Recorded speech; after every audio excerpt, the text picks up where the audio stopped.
You're watching JKL, brought to you by Telkom Enterprise. Accelerate your business growth with reliable high-speed connectivity solutions from Telkom Enterprise.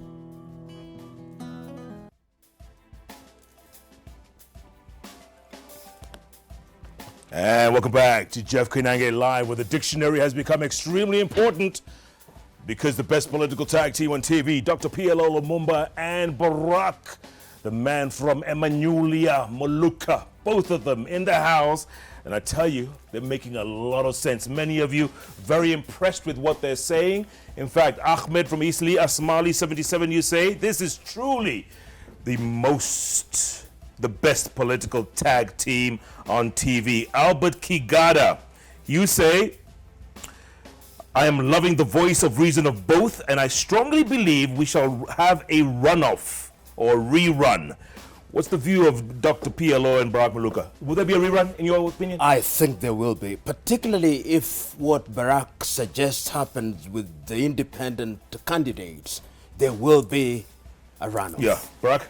The independent candidates and the so-called minor candidates of the presidential race, they will determine whether there's going to be a runoff or not. Speaking of independence, Maina Kageni, he's up. He should be sleeping. He has a show in the morning. Maina, go to sleep. Maina says, Jeff, why not have a debate for the front runners and another for the independents? He says that way we get to hear from all the candidates. Independents will change this country. 4,000 of them. Ignore them at your peril.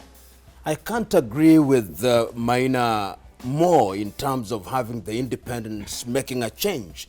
But a debate only makes sense when you have all the candidates on the same platform, particularly if they are presidential.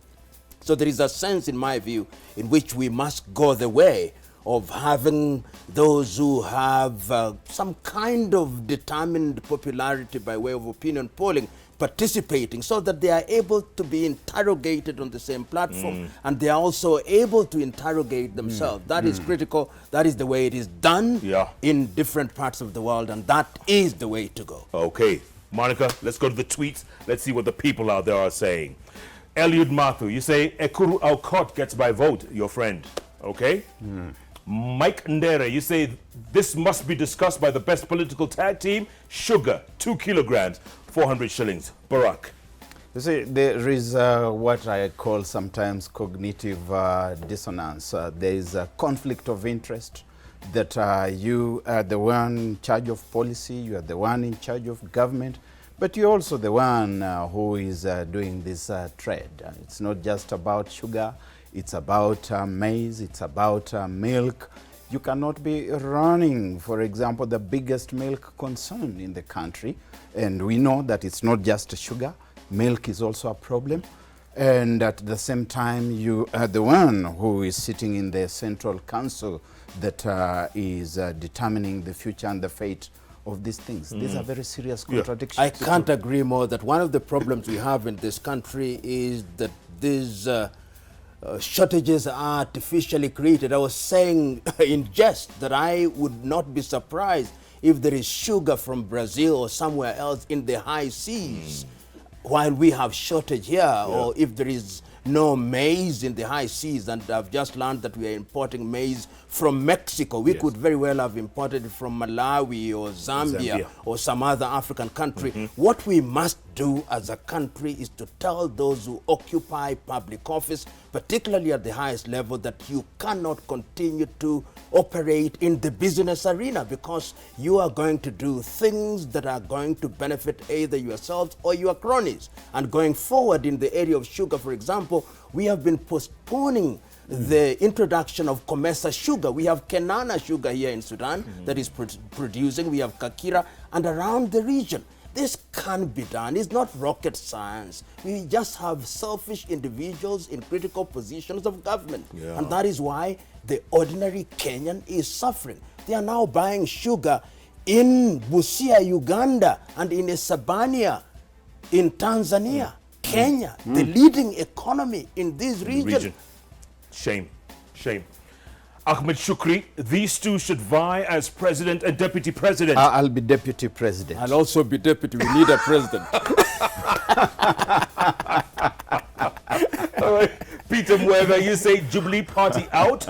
The cost of living is beyond reach. We need some economical revolution. Agree?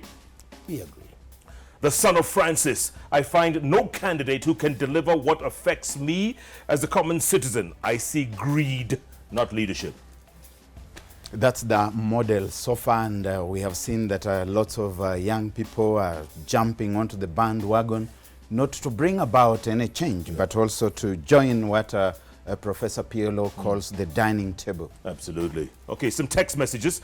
I support Honorable Raila Odinga because he is the one who supported devolution. Okay, don't say who that is.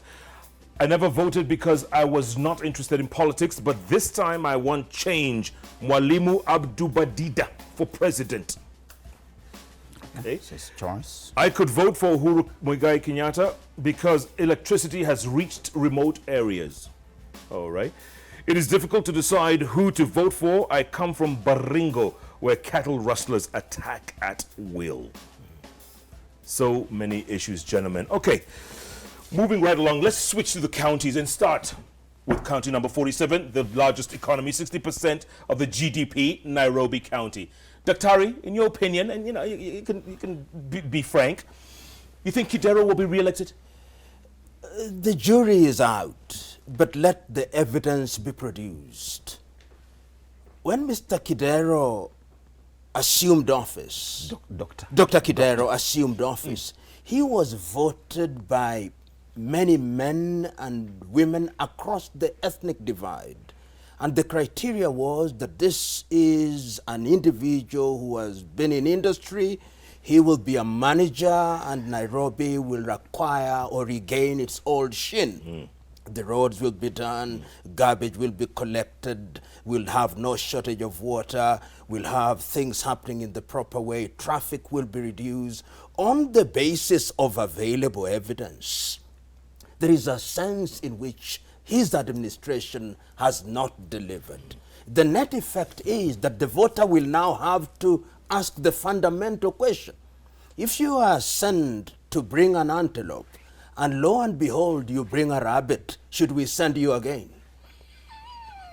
Yes, but he has not brought a rabbit. He has brought a rodent, certainly. I think more tending towards a mouse than a rabbit. A rabbit we could still eat.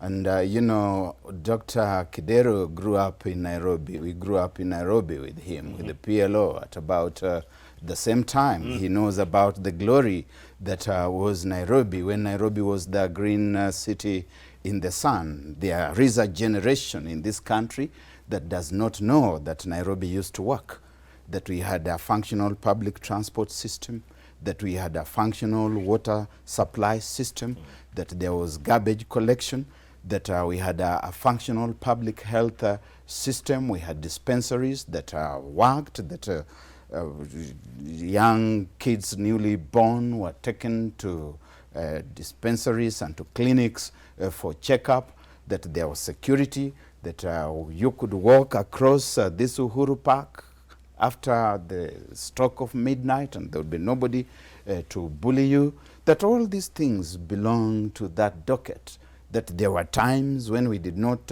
drive through broken sewers and burst water pipes, and that things worked. And Nairobi was a truly glorious city. Mwalimu Nyerere is on record for telling Tanzanians that if you want to go to London, don't bother about going to London, just go to Nairobi here, and you will see what can happen. So Dr. Kidero, who I know very well, who is my friend, because I have nothing against him, he has failed. And once again, if people were to unfetter themselves from the chains of ethnicity, they would not vote for Kidero.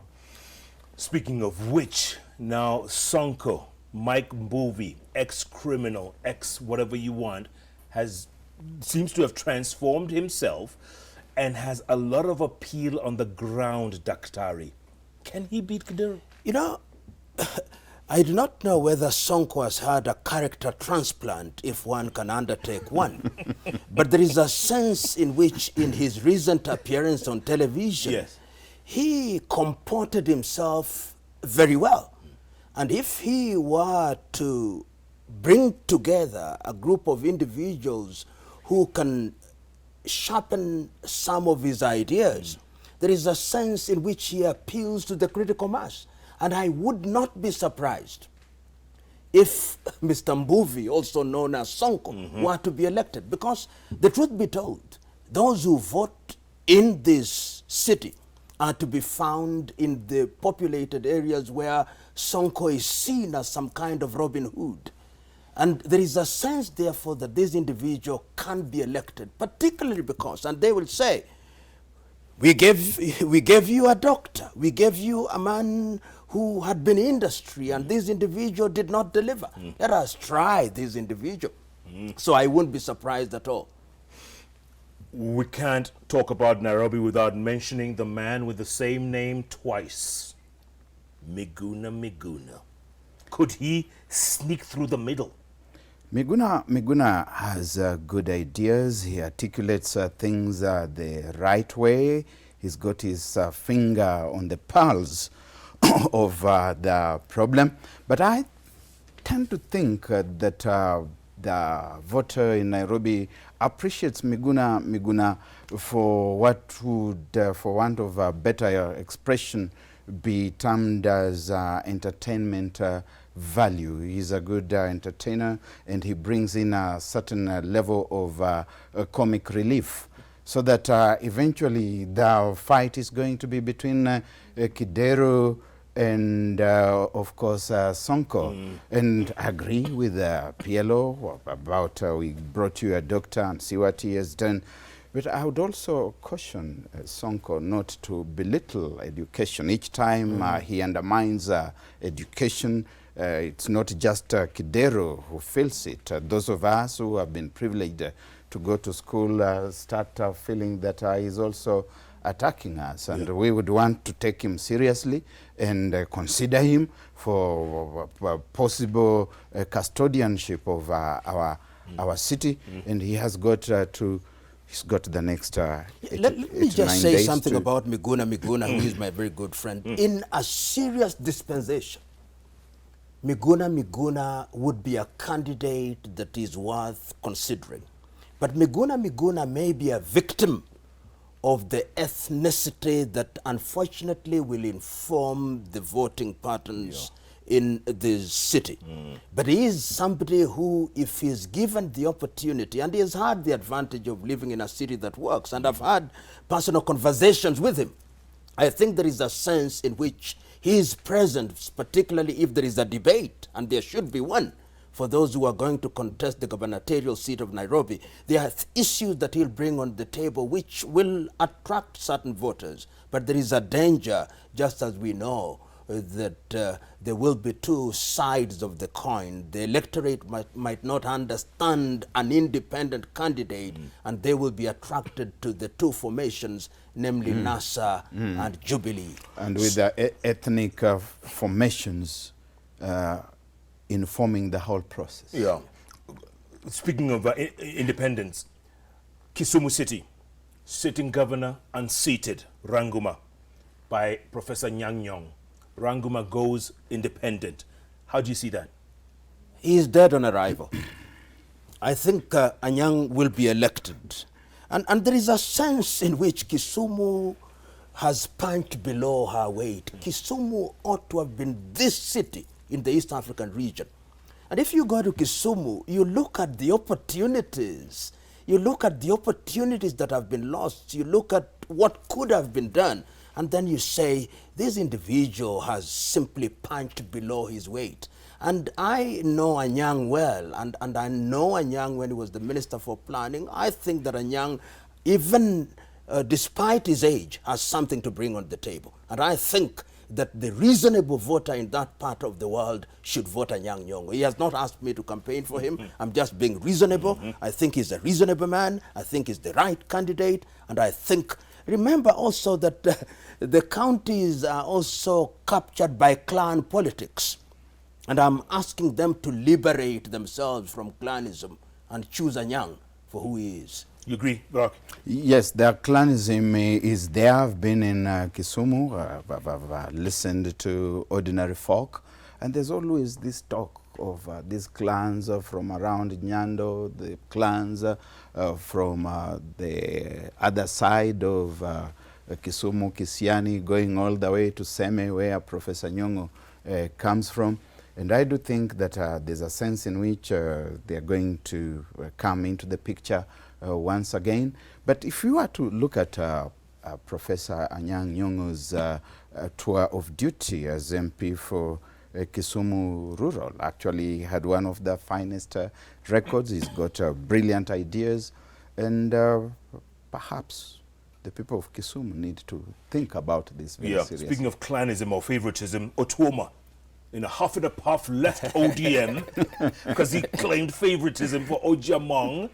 Now he's going as an independent. Daktari. I think Otuoma made a mistake. You remember there have been comings and goings of Otuoma. Yes. Yeah. And when you present yourself to the electorate in a manner that suggests that you cannot be trusted, there is a sense in which the electorate tells you that this is not the right thing to do. But I suspect that Otuoma actually won the nomination, and that there was a Tharaka Nithi in Teso. In Teso. Yes. but there is also, and this is a club, I think Ojamong was the blue-eyed boy, if you may, if an African can have blue eyes. But he was the blue-eyed boy, Yes. blue eyes of the ODM inner sanctum. And he has benefited in this way. And I think there was also the clan element, that if you have in Busia, Swiswila, Amos Wako as the senator, then you need to appease the Teso by giving them the gubernatorial. But remember that when the juggernaut, that is NASA, begins to move in that area, and then they begin to say, we do not want Madoa-doa, many a man will suffer. And I wouldn't be surprised if Otuoma is consumed in the event. It's not going to be that easy. I think the question of, in fact, in Busia, it's not ethnicity. It's actually tribalism, because you're going to have the Luhya tribes within Busia, and which have been offended by what seems to have been a Tharaka Nithi in Teso. I think when it comes to the presidential vote, they are certainly likely to give the votes to Raila Odinga. But when it comes to the governorship, that's going to be a different ball game. And I see that Teso North, Teso South are likely to vote for Ojamong, while you have these others here of Butula, Budalangi, Matayos, and wherever, voting for Ojamong, for Otuoma, and Nambare could be a swing zone. And whichever way I look at it, I see that Otuoma has got a very real chance. As an independent. You can't write him. Is that right? I bow to superior knowledge of the area. Speaking of knowledge of the area, the bullfighter, Dr. Bonnie Kalwale, sat where you sat, where you're sitting a few weeks ago, and I told him that what you had said, that Oparanya would wipe the floor with him, and he claimed that you are just an Oparanya operative. I saw him. I saw he was pricked to the quick, as we say, but he has done his thing. I'd tell him again for free, although it is now too late. He has already crossed the Rubicon. As Caesar would say, the die is cast, and it's kind of too late. He cannot engage a reverse gear.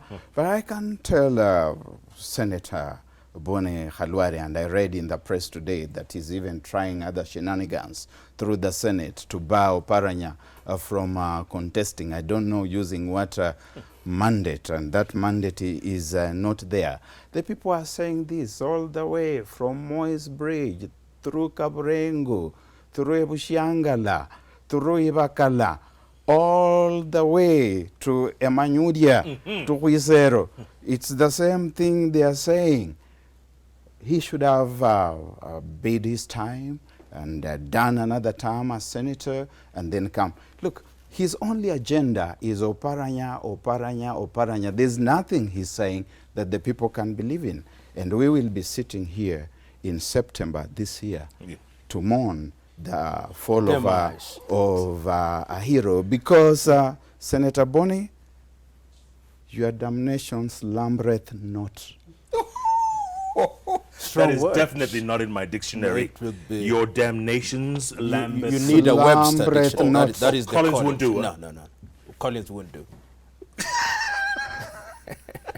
All right, let's move out of that area. And the most exciting, probably, all-female race has got to be Kirinyaga, pitting the Iron Lady, Martha Karua, and former Devolution CS, Anne Waiguru. Barrack, your thoughts? And by the way, Anne Waiguru won with 100,000 votes in the nomination.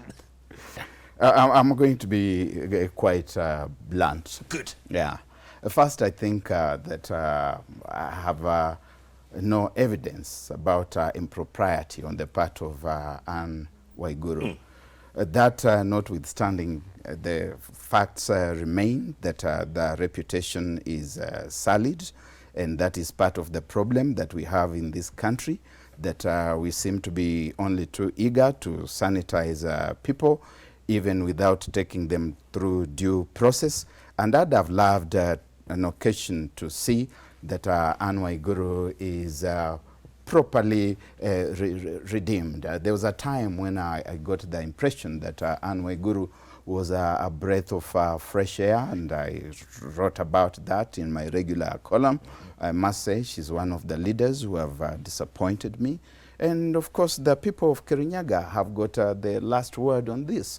If the people of Kirinyaga think that this is the best statement on who they are, then so be it. But I think that Martha Karua has acquitted herself quite handsomely. She has been fairly consistent. She has caved in to expediency, to the inevitable. And I saw her, I think it was either last night or the night before, trying to state her case as solidly as possibly could be done, stating that she had considered all factors, but she did not tell us what the factors are. But we don't need to think very hard to know what the factors are. All those factors notwithstanding, she remains a very good leader in this country. And I think that the people of Kirinyaga, if they would listen to the voice of reason, and she has not sent me here to campaign for her, she would be a good governor. PLO. I know Martha very well. Martha succumbed to the realities of the ground, which is ethnic politics. The Jubilee and President Uhuru Kenyatta is the person with whom she must cast her lot. She has done that. She has been pragmatic about it. She's tried to justify it. I do not begrudge her. But there is a sense in which I think if I was given a choice, if I was in Kirinyaga and I was given a choice between Anne Waiguru and Martha Karua, I would not hesitate to vote Martha Karua. Why would I say that? And I agree with my friend Barrack Muluka. This is the Anne Waiguru who, on leaving office, said that she had serious medical conditions and that what she needed were light duties. The office of the governor cannot be a light duty office. This is a very engaging office. So it would appear to me that light duties was only an excuse for easing herself out of that conundrum that she found herself in. And of course, we are not saying that she is criminally culpable, but we are saying that there is a cloud of suspicion. And that in that case, in other countries of the world, she would not be the candidate that presents herself to the electorate. But this is Kenya, and Kenya is a unique country in matters such as those. Got a message by Tony Mureithi. He's from Kirinyaga, but right now he's in Arusha watching this, streaming on this. Yes. He says, Waiguru will take it by 8 a.m.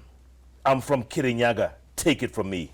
And as I've said, You cannot make people to be what they are not. Absolutely. If the people of Kirinyaga think that this is the best image of who they are, who am I from Emmanuel to tell them that vote this way?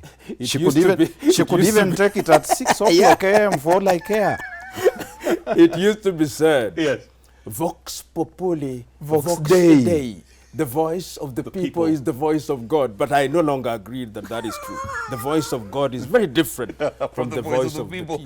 By the way, Robert Burale also is WhatsApping in. He's watching you live from Dallas, Texas, streaming. And he says you guys are honorable gentlemen and the conversation is smoking, he says. Thank you. Kiambu, were you all surprised at how badly Kabogo lost, Dr. Hari?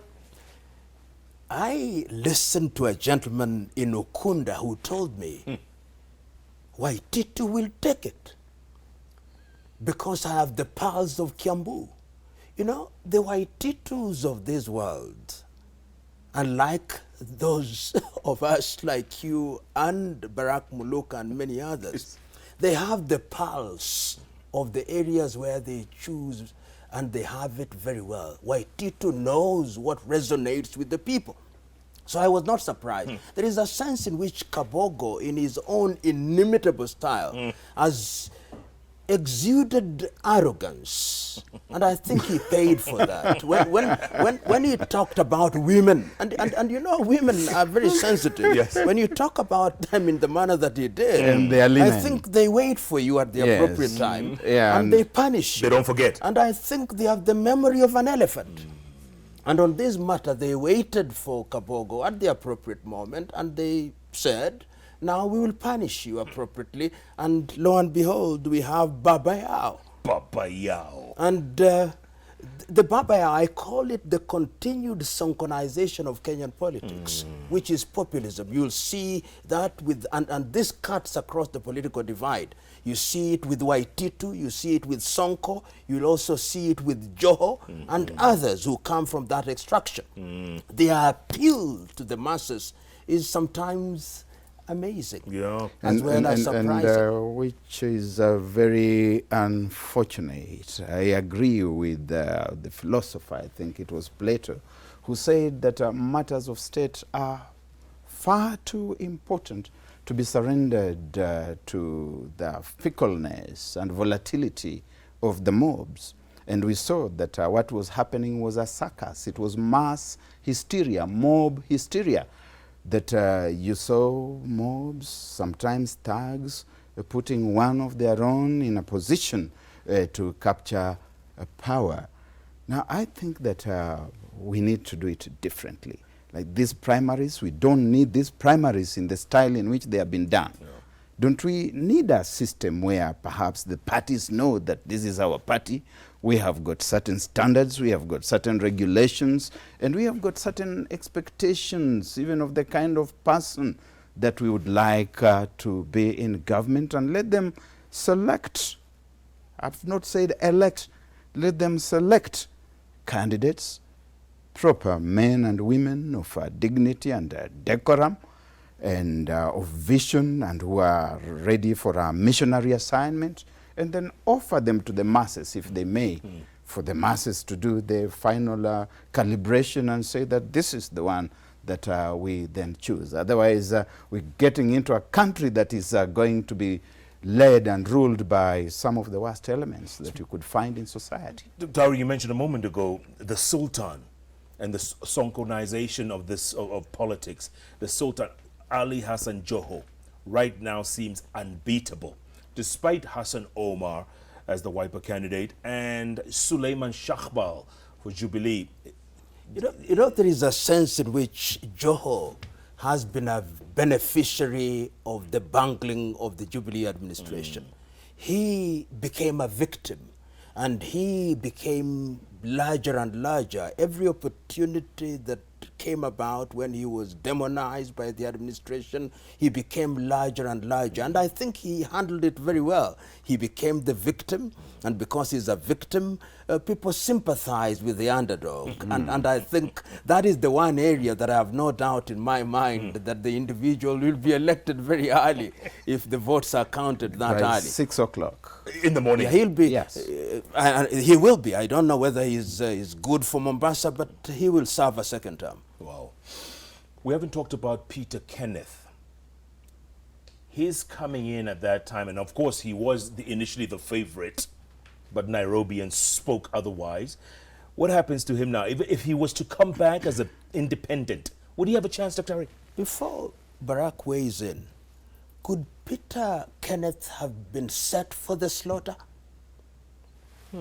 Could he have been invited and set for the slaughter? By people who have... By people who think that he had ambitions later in time. So he could, I'm merely speculating, I'm allowed to speculate.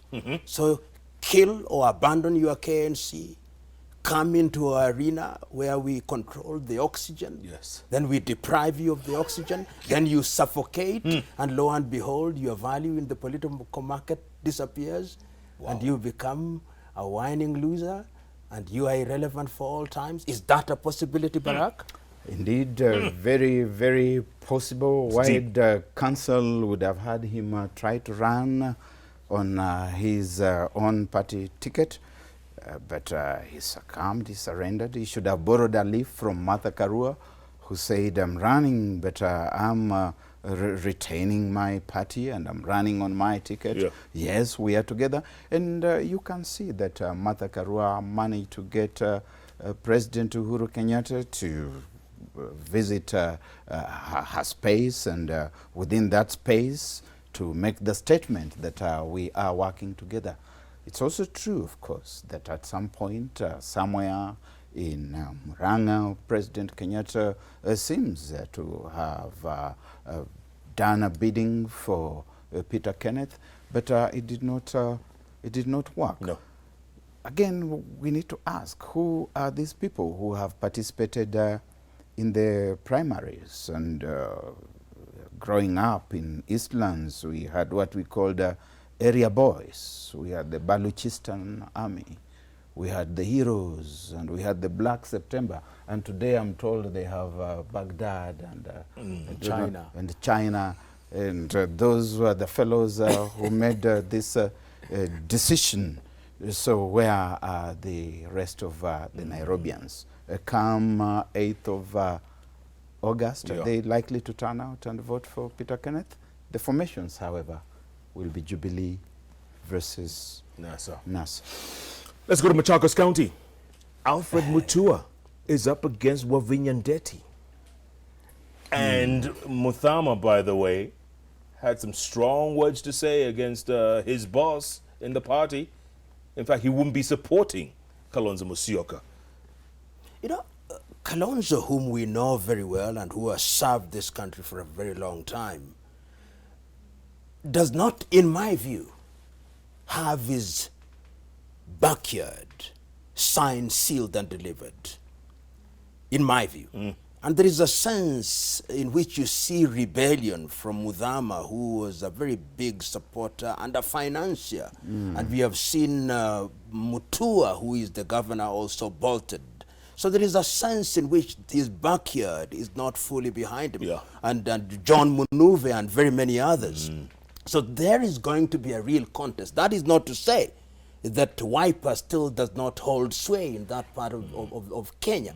It's going to be a very close race. And I wouldn't be surprised at all if Wavinya were to win.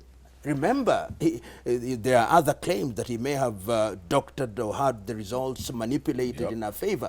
But when you have 100,000, or is it 200,000, claiming to have voted for you, plus, then my good friend Alfred ought to be very afraid. Very afraid. And he already is afraid. He already sent out the panic signals. And there is a sense in which Dr. Alfred Mutua was always an oddball. because he was always a systems person. He was the government spokesperson, and he saw the ship that was going to dock in the right harbor, and he took a lift on that ship. Once he disembarked, he decided that he was going to do things his own way from the very outset. I think he never recognized Kalonzo Musyoka as such, and he has always been a thorn in that flesh.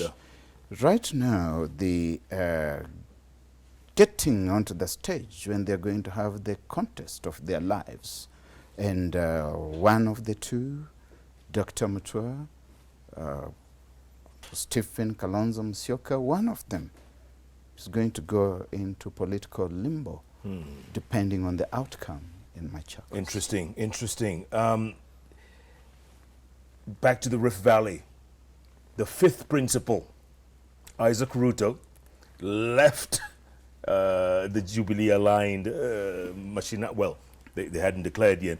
But anyway, Mashinani is now part of NASA because he had a very strong challenger, Dr.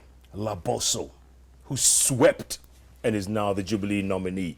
Can she beat him? Because he's still running for governor. He's still running for governor. Yes. And without claiming to be an expert in the politics of the area, there is a sense in which Isaac himself remains formidable. And let's talk ethnicities, because this is the reality of Kenyan politics, even as we want to ignore it.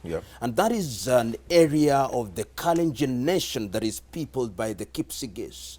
And there is a sense in which there is some discontent. And he has come up with this party called Chama Cha Mashinani. The Kipsigis are now saying, we have our thing going for us. And this is their son. And their son has joined a formation that appears to have quite a considerable chunk of Kenya. There is a sense in which they may very well cast their lot with their son, and he may retain his seat. And if he does, there is a sense in which that will strengthen him politically. But there is always the possibility that the Kalenjin nation, as the Kalenjin nation may say, our thing is still in Jubilee. And if that were to happen, then he will remain in a lonely island with no raft to take him to safety. Another one heading to oblivion, probably. Absolutely, right? There is that possibility. In the beginning, when you were talking about the Pentagon, Dr. Ari, you failed to mention Moses Wetangula. Maybe it was deliberate, but you failed to mention his name. But there's talk that he might be going for senator. Barrack, have you heard that? He certainly is going for Senate.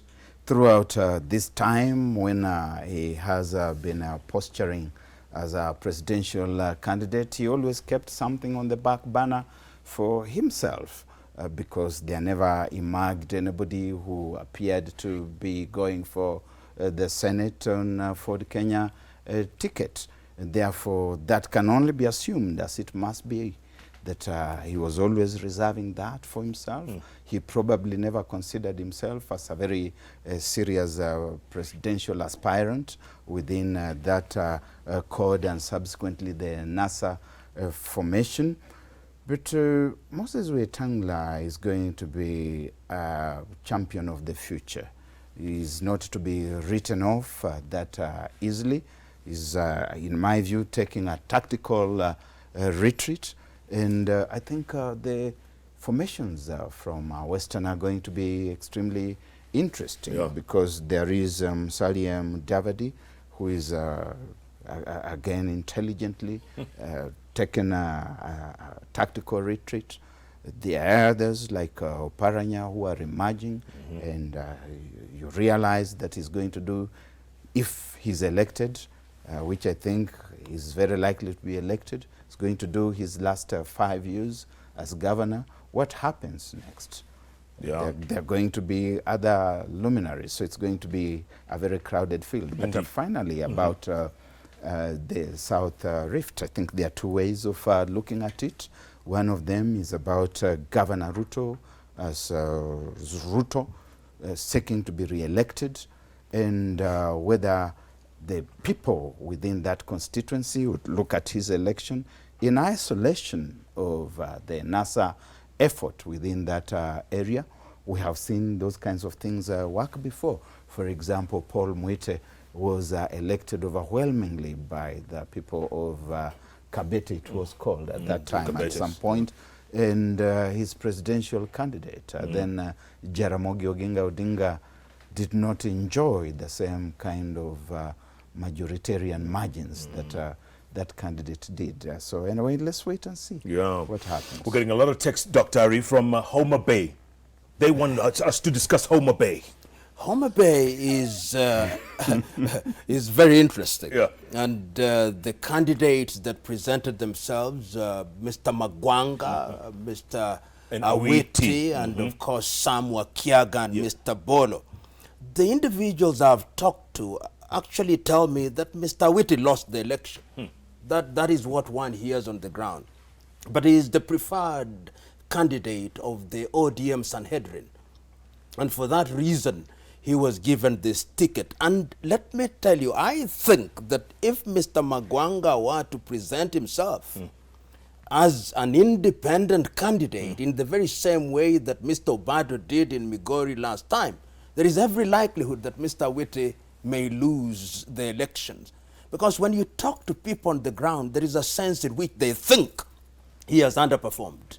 And for that reason only, they may tell the presidential candidate, Prime Minister Raila Odinga, will give you the vote, but Mr. Awiti has not served as well. We think Mr. Magwanga, whose constituency fund is said to have been run very well, is the man that we should elect. So there is that possibility. And the same could be said for Siaya, where, of course, there's a Colonel Rasanga, who is the sitting governor. Yeah. But there was also Nicholas Gumbo, MP for Riede, and who is understand on offer as an independent candidate.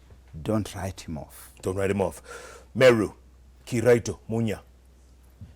Once again, we don't claim expertise. But But what we we love your do thoughts. is that we observe. And when you observe very keenly, you don't see my good friend Kiraitu exuding the confidence that I saw in the early days. And there is a possibility that Mr. Munya could very well come back.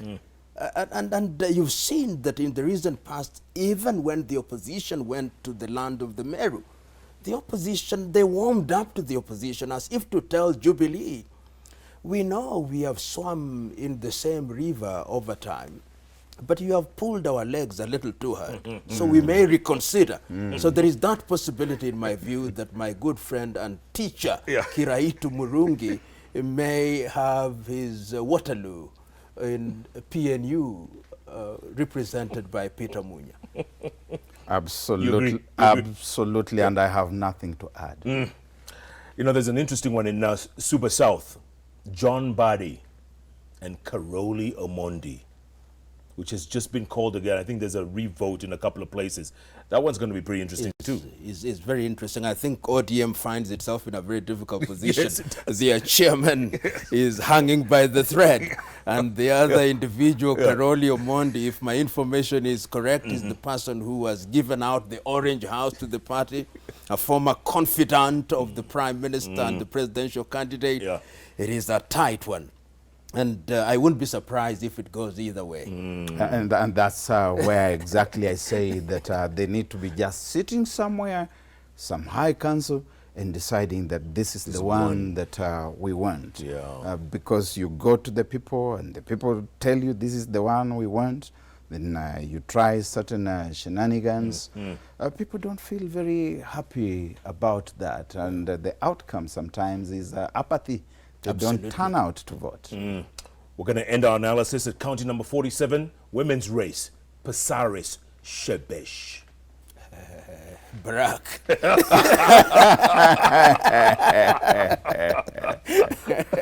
It is a hot brick.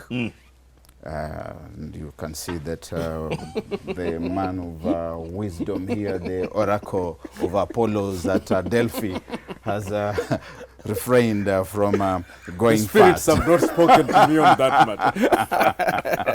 But it's going to be a very tight race, I think, this time round. because I think the competition in Nairobi between these two parties is going to be defining itself along ethnic formations. And so I think Pasari stands as good a chance as Shebesh. Shebesh has got the disadvantage. It ordinarily ought to be the advantage, but it's the disadvantage of incumbency, because we don't know what Pasaris could do if she were to be elected. But we certainly know, at least I do as a resident, that I don't know what difference Shebesh has made during the time she has been representing my wife, my daughters, and other women folk in my fraternity in the August House. I can't agree more. I think holding all factors constant, Pasaris may very well take it. Yeah. There is a sense in which there are certain things that Pasaris can't claim she did, even before she asked for this office. The Adopt a Light project, and she will very easily say, she was there, let us show us the single thing that she did during that period.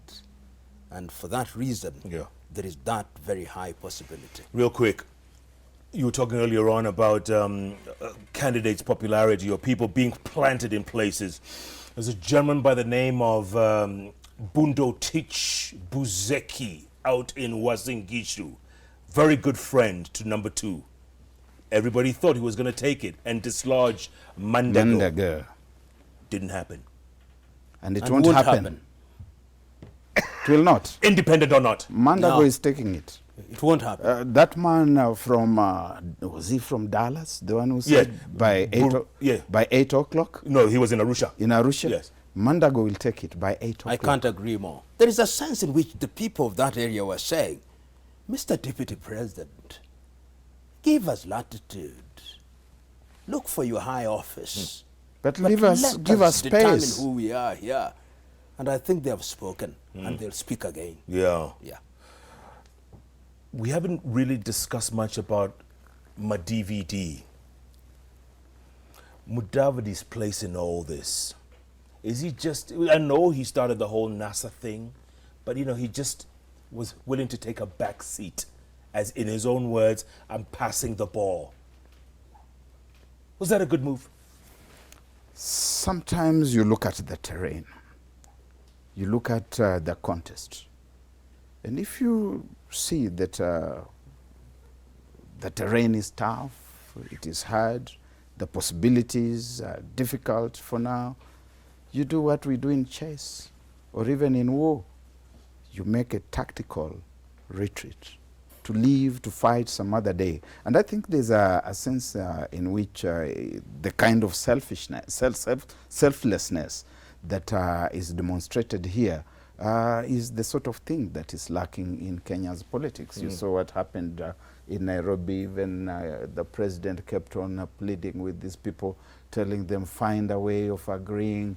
I'm the sitting president, and I know that we're going to make it, and there are many positions in government, but people refused. I think there could be a sense in which one reads a deficient political energy in that, but there's also a sense in which you could read a certain kind of statesmanly heroism. My view is that I think when they were discussing who ought to be the flag bearer, they must have been confronted with facts. And they must have seen in the last election, Mr. Odinga, had this. The opinion polls are saying this. I'm the oldest. You had only 500,000 votes. Holding all factors constant, let me give it my final bid. And realistically, Mr. Mudavadi must have said, I'm only 56. Yeah. I can have another chance. And the reality is that in 2022, who knows, there'll be other contestants. So that for the moment, it's easy to, as it were, shelve one's ambition on the assumption that the equation will remain the way it is. But that is not possible Always to the predict. case. Yeah. Gentlemen, you know this as much as I do. Nairobi is a very strong Luya stronghold, if you will. Yes? Yes, we are here, including me. Two main senatorial candidates, Johnson Sakaja, Edwin Sifuna. Is that going to split that Luya vote right down the middle? There's a sense in which Sakaja has more energy, more visibility, more gravitas. And I think if Nairobians were to vote on the basis of such considerations, I think that Sakaja would have a head start on Sifuna. Moreover, Sifuna went somewhere else where he ran in the primaries in Bungoma. He was beaten. I think he lost to John Makali. And so he came back to Nairobi, and he has actually snatched that ticket from someone who had been given that ticket direct. I think a certain Chapia. Yeah, Chapia. Yes, who is also incidentally a lawyer. And Chapia and his friends may not be feeling very happy, but there's a certain preeminence that Sakaja has. And if he's able to rally the Jubilee battalion together, plus then of course the usual ethnic card. I saw Francis Atwoli saying vote for him, he's my son. And they're significant Incidentally, my friend Atwoli sometimes, in my view, overestimates himself. That his endorsement brings a winner. His Secretary General but I understand that Atwoli is a good man. But I would not say anything more about Sakaja and Sifuna. I would not say anything more. I think the analysis given by Barrack may be very close to the truth. It tells you also that the senatorial seat is not one that has great premium. People don't understand what the Senate does, and therefore it doesn't attract very many people. Is one of the offices, in the fullness of time, when we begin to reinterrogate our constitution, we may very well think very seriously about how we constitute that house. Dr. Hari, let me ask you real quick. Jubilee's undoing, if you will, is it the fact that they are running 2 elections and not 1? In other words, they're looking beyond 17 and also 22. Is that? I think so. I think there is a sense, and I may be wrong about this, there is a sense in which while the president is seeking to be re-elected in the year 2017, his deputy is seeking to be elected in 2022. And they may not be pulling in the same direction. And I hope I'm wrong in this. And for that reason, I fear you are right. That there is divided energy in this regard, because there is the assumption on their part that the elections of 2017 is a done and dusted deal, and that President Kenyatta has already gotten a second term. But from what I see from the evidence on the ground, is going to be a real battle. And in fact, President Kenyatta should prepare 2 speeches: a concession speech and a victory speech, in the same manner that Mr. Odinga must also prepare one. Not to assume that because I'm incumbent, I only have a victory speech. Because the realities are that there is anger that something necessary was not delivered. Speaking of Mr. Odinga, he said to my colleague Hussein Mohammed the other day in an interview that he's going to be a 1-term president if he wins. Was that genuine? You know that doesn't happen. Tony Blair told his cronies in the Labour Party that he was going to be a 1-term prime minister. He ended up doing 3 terms. So these are things which you say again for tactical purposes. And I think that the arena is going to completely redefine itself in 2022. If I were to look in the crystal ball, I would tell you that in 2022, NASA would be a completely different formation, if indeed they would even still be going under the banner of NASA, and things are going to go different directions, regardless that they win or they lose. I can also say that Jubilee 2022, and I agree with my friend, Professor PLO, that they probably should just focus on the current race, because the formations of the future, we don't know them. And when I look at the deputy president today, I see a tragic political figure. I see that this race that he has been running is going to come to a close in September this year, regardless of the presidential election outcome. There are those who have seen him as a good horse that they could ride to the destination of their desire.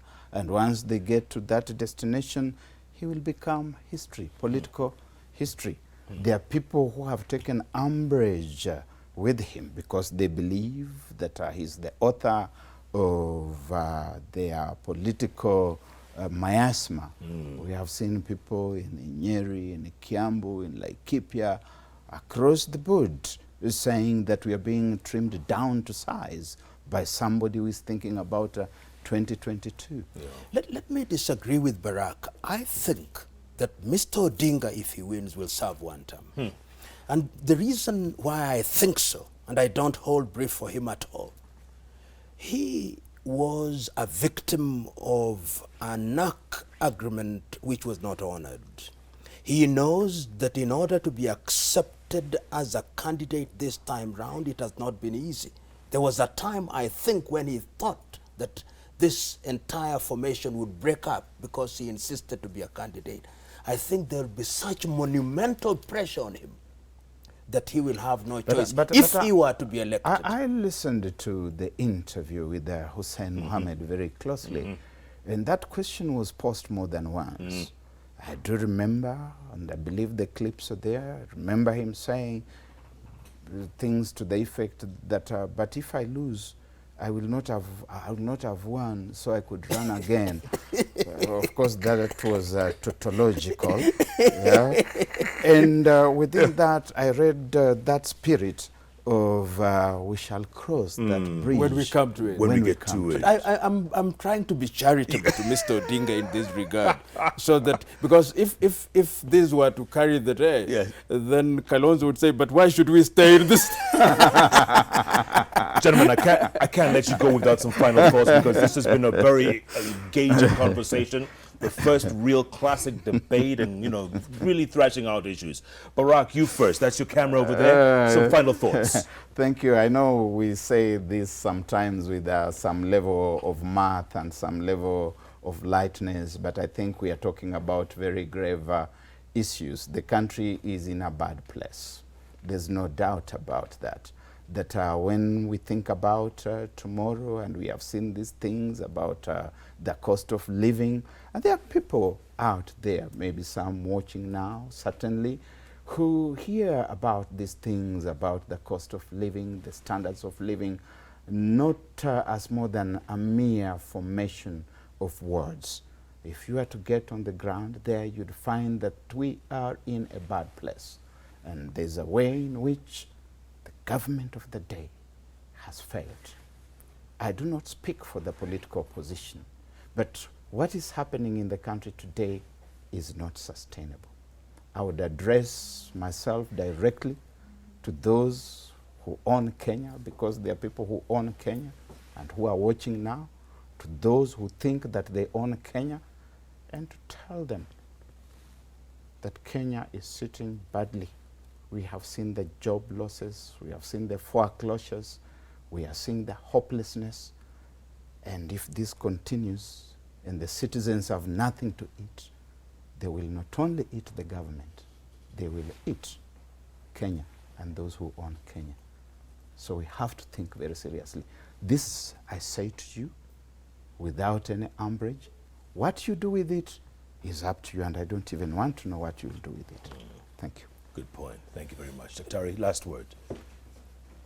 The country is in a difficult place. We have had an administration that was given the last 5 years to deliver on the critical issues in agriculture, in health, in education, in matters of national cohesion. On the basis of the available evidence, it is quite obvious to the objective Kenyan that this administration has not performed. What I'm asking Kenyans is to consider these factors when we come to the election day, to ask ourselves the critical question: Will they deliver if they are given another opportunity? Will they serve the country better than they did? And this time round, my fellow Kenyans, I'm asking you, let us celebrate our Kikuyuness, our Kambaness, and our Luoness, but let not our voting be determined by those considerations. There is no prize of Unga for the Luo. There is no prize of Unga for the Kikuyu. When we suffer all as Kenyans. We do not know who we are going to vote for. I do not know. I'll determine that as I see the candidates coming forth. But there is one thing that is clear in my mind.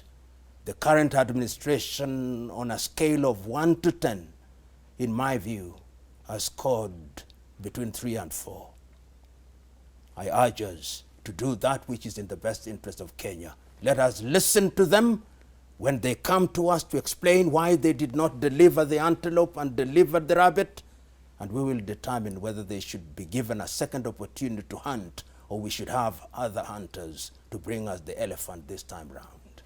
PLO, where have you been? Where have you been? Where has this knowledge been? I've been wondering, as I sit here, where has he been? Thank you, gentlemen. You've been fantastic. Thank you. Real quick, tomorrow morning, I do radio at the same time, right? In the mornings. Yes. Hot 96 every morning. So tomorrow, my guest is Babu Owino, and he says, do not go away without asking him about Babu Owino and Mbakasi. You know Babu Owino, the perennial chairman of Solu? I know Babu. Babu Owino. Yeah. Real quick. Yes, very quickly. Yes. Babu Owino is within a crop of young people who have materialized. There's a surge of youth, which is good. It's a good surge. Yeah. It's good to see young people coming. But I'd like that they come and that there's something new that they are bringing apart from their youthfulness. I'd like to see a new generation of ideas rather than saying them jumping onto the same old bandwagons and saying that we bring youth. You know, youth is something very transient. You cannot be frozen in your youthfulness. In fact, the only way to be frozen in your youthfulness is to be frozen in the lateral manner. And nobody wants to go into the deep freezer in their youth. Wow. I think Babu is a young, exuberant man who has good ideas. I've had several conversations with him. I think he has a fighting chance, and I think he's somebody who slowly is maturing from the university politics. In the last few months, we have seen a sober Babu, a Babu who debates in a sober manner. Yeah. And there is a young man that I would give chance. He's a young man that I think can be trained, and I think he's a young man who will do well, holding all factors constant. Yeah, as long as he doesn't say things like tibim and tialala and la la la la la, whatever. If they mobilize the voting masses, Incidentally, that is T-beam fine. is actually the T-beam that holds a table. And I think he just Luonized it T-beam. to good effect. Gentlemen, let's do this again sometime, okay? Thank you. Shall we please? If you're Yes. not traveling to Ghana, Malawi, Mozambique, Zambia, wherever it is that you go. Oh, you are come. Thank you, gentlemen. Good Thank you stuff. very Thanks much. so much for watching. This has been an enlightening JKL, no doubt, and there's going to be more. With 89 days to go before the next general elections, you know we have to have this conversation. And as I always keep saying, we have to keep talking.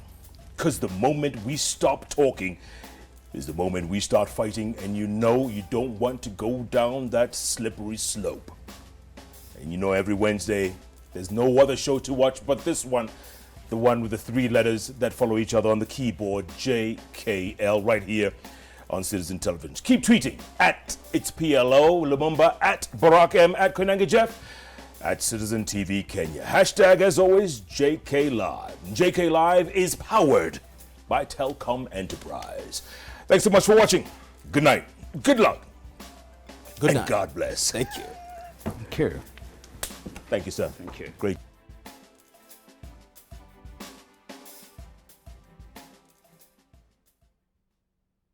You're watching JKL, brought to you by Telcom Enterprise. Accelerate your business growth with reliable high-speed connectivity solutions from Telcom Enterprise.